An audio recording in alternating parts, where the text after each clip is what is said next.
Assalamualaikum warahmatullahi wabarakatuh. Perkenalkan, nama saya Muhammad Khairul dari jurusan Informatika, Fakultas Teknologi Komunikasi dan Informatika, Universitas Nasional.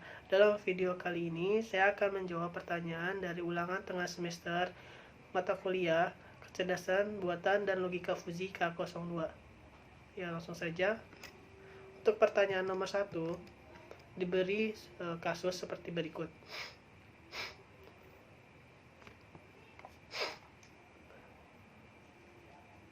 Nah, untuk cara pengerjaannya harus menggunakan metode BFS dan DFS.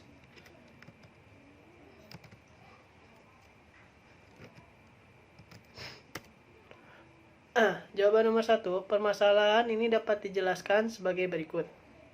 Ada daerah asal dan seberang yang disimbolkan dengan P petani, SC sayuran, K kambing, A ayam, dan SG serigala. Untuk keadaan awalnya seperti berikut. Daerah asal P, SC, K, A, SG. Daerah tujuan 0, 0, 0, 0, 0, 0. Tujuan untuk daerah asalnya 0, 0, 0, 0, 0. Daerah tujuannya P, SC, K, A, SG untuk penentuan terakhir. Nah, untuk kumpulan aturannya itu, yang pertama, petani dan serigala menyeberang. Kedua, petani dan sayuran menyeberang. Ketiga, petani dan kambing menyeberang. Keempat, petani dan ayam menyeberang. Kelima, petani, kambing, ayam menyeberang. Keenam, petani dan serigala kembali. Ketujuh, petani dan sayuran kembali. Kedelapan, petani dan kambing kembali. Kesembilan, petani dan ayam kembali. Kesepuluh, petani, kambing, dan ayam kembali. Kesebelas, yang terakhir, petani kembali. Nah, ini untuk penyelesaiannya seperti berikut. Nah, untuk keterangan 5, petani, kambing, ayam menyeberang. 11, petani kembali. 1, petani dan serigala menyeberang. 10, petani, kambing, ayam kembali. Kedua, petani dan sayuran menyeberang. Ya, seperti ini penyelesaiannya. Nah, untuk metode penyelesaiannya, BFS adalah sebuah algoritma pencarian solusi yang digambarkan dengan struktur pohon, di mana penyelesaiannya dilakukan dimulai dari simpul akar kemudian melebar sesuai dengan tingkatan yang ada dalam pohon. Nah, berikut ini alur algoritma BFS. Pertama, masukkan state awal ke dalam antrian, cek apakah sudah memenuhi state akhir. Jika ya, kembalikan ke solusi. Jika tidak, masukkan state yang mungkin dari sebelumnya ke dalam antrian. Cek antrian, jika kosong, pencarian berakhir dengan solusi. Kembali lagi ke solusi nomor 2, maksudnya ke aturan nomor 2. Nah, ini adalah pohon akarnya. Untuk yang keadaan awalnya itu, yang pertama P, SY, K, SG 0, 0, 0, 0, 0. Terus dibangkitkan P, SY 0, 0, SG P 0, K, 0, 0, 0, K, 0, 0, 0, K, 0. Dibangkitkan 0, SY 0, 0, 0, 0, 0, K, SG. Yang sebelah kanan 0, 0, 0, 0, SG P, SY, K, 0. Nah, sebelah kiri dibandingkan terlebih dahulu. PSY 00 SG 00 KA 0. PSY KA 00 00 SG. Yang sebelah kanan PSY 00 SG 00 KA 0. P0 KA SG 0 SY 00. 0 SY 000 0 0 0 0 0 0 0 00 KA 0 PSY 00 SG. Yang sebelah kanan hanya 1, 0, 0, 0, KA 0, PSY 00 SG. Yang ini dibangkitkan P0, KA 0, 0, SY 00 SG sampai akhirnya ditemukan 0, 0, 0, 0, 0, 0, PSY, KA SG. Nah, pohon yang dihasilkan dengan pencarian BFS ini sama dengan pencarian manual. Keterangan lengkap merupakan untuk pencarian yang dilakukan dengan pencarian BFS. Jumlah penulisan yang dilakukan dengan pencarian BFS adalah sebanyak 14 kali. Jumlah state yang diperlukan hanya 8. Hasil yang didapatkan dari pencarian ini adalah optimal. Yang metode selanjutnya itu DFS. Sebuah algoritma pencarian digambarkan dengan struktur pohon seperti pada BFS. Penjelasan yang dilakukan adalah mendalam. Nah, untuk aturannya sama dengan BFS tadi juga sama. Nah, ini aturannya, maksudnya aturan pohonnya. PSY KA SG 0000 keadaan awal. PSY 00 SG P0 KA 0.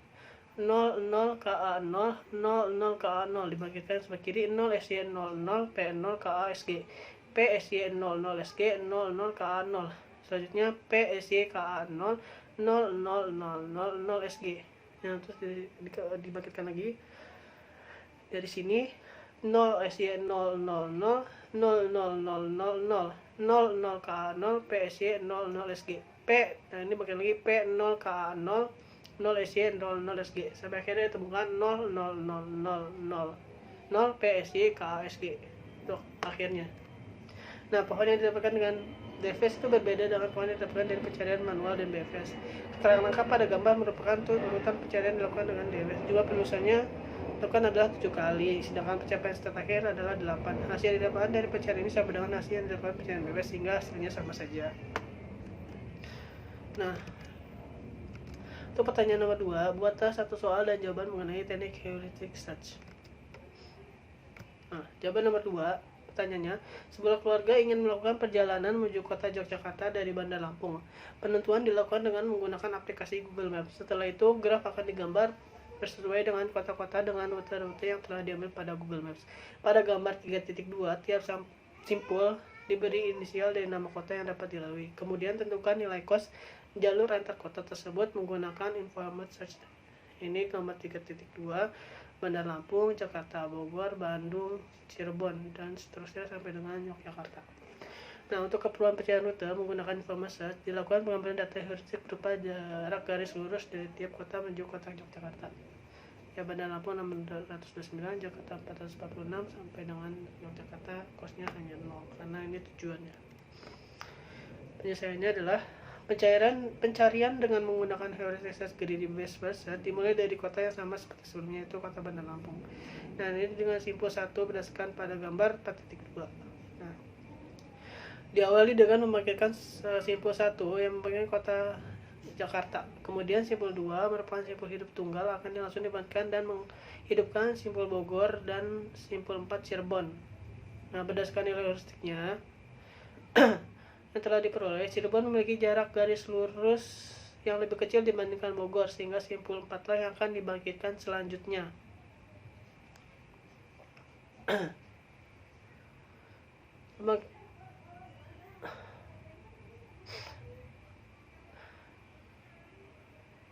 Pembangkitan simpul 4 menghidupkan simpul 5 Purwokerto, simpul 6 Cilacap, simpul 7 Semarang.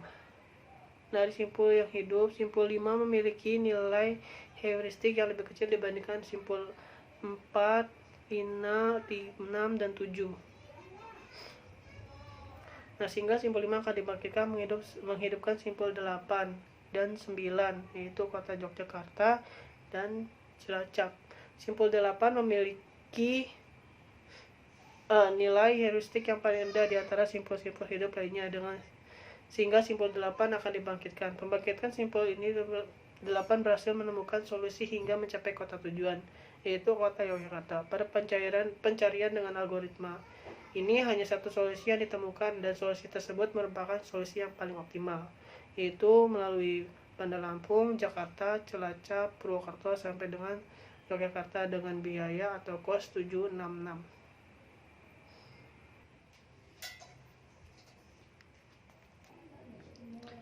Untuk pertanyaan nomor 3, jelaskan beberapa penyajian chronology yang diketahui serta beberapa contohnya.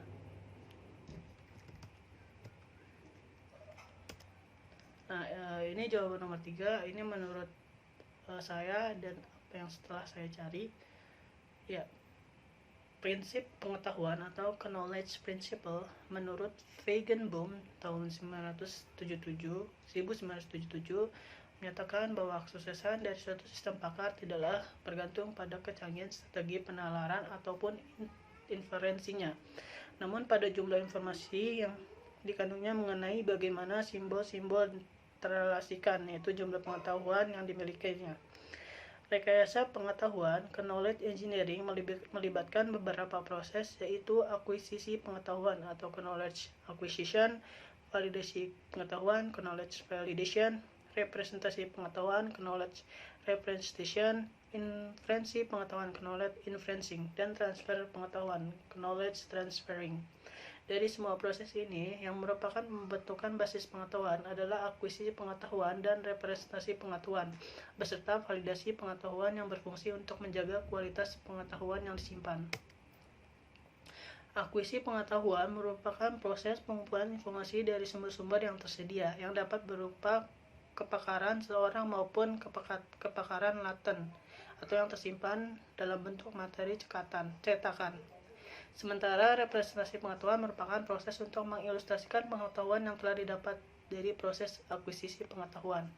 Seperti ini contohnya, mulai terus algoritmanya, sumber pengetahuan, pakar, misalnya contohnya kayak pakar, buku, file, lalu diakuisisi oleh akuisisi pengetahuan, pengajian pengetahuan, lalu divalidasi pengetahuan, dan langsung ke penyajian, maksudnya penyajian pengetahuan ini langsung ke basis pengetahuan. Apabila itu masuk ke validasi lagi, setelah itu informasi penyimpulan, itu penjelasan justifikasi. Nah, untuk akuisisi pengetahuan atau tadi disebut knowledge acquisition, ada beberapa cara untuk melakukan akuisisi pengetahuan. Yang pertama adalah dengan cara manual, di mana dalam cara ini rekayasa mendapatkan pengetahuan dari sumber dan lalu mengkodenya ke dalam basis pengetahuan. Cara ini merupakan cara yang mahal dan tidak efisien serta juga kadang-kala tidak akurat.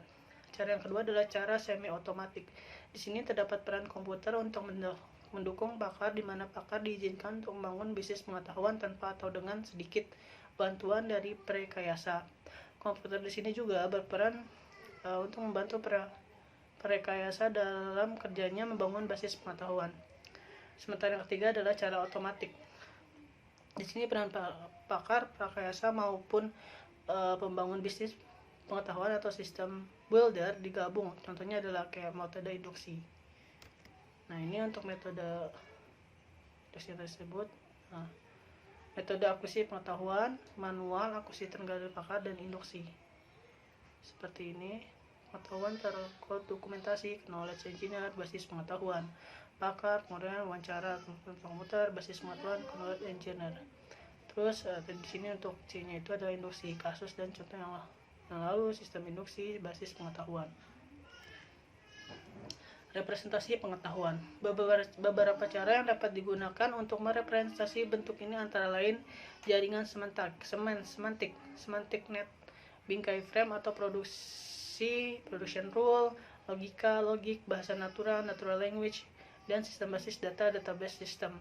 Nah, representasi pengetahuan dikelompokkan ke dalam 4 jenis. Representasi logika. Representasi jenis ini menggunakan ekspresi logika formal dalam melakukan representasi. Yang selanjutnya representasi prosedural. Sementara di sini menggunakan pengetahuan sebagai kumpulan instruksi untuk memecahkan suatu problema. Jenis selanjutnya itu representasi jaringan atau network. Representasi ini menangkap pengetahuan sebagai suatu gerak di mana simpul-simpulnya merupakan objek atau konsep dari problema yang dihadapi. Sementara garisnya atau edge menggambarkan hubungan di antara mereka. Jenis selanjutnya representasi struktur. Dalam representasi ini jaringan diperluas dengan cara membuat tiap simpulnya menjadi sebuah simpul data struktur. Sistem perbaikan pengetahuan. Sistem perbaikan pengetahuan atau knowledge refining system merupakan suatu sistem untuk memperbaiki kinerja sistem pakar. Dengan sistem ini, pakar dapat melakukan analisis kinerja, lalu melakukan pembelajaran, dan kemudian meningkatkan pada konsultasi berikutnya.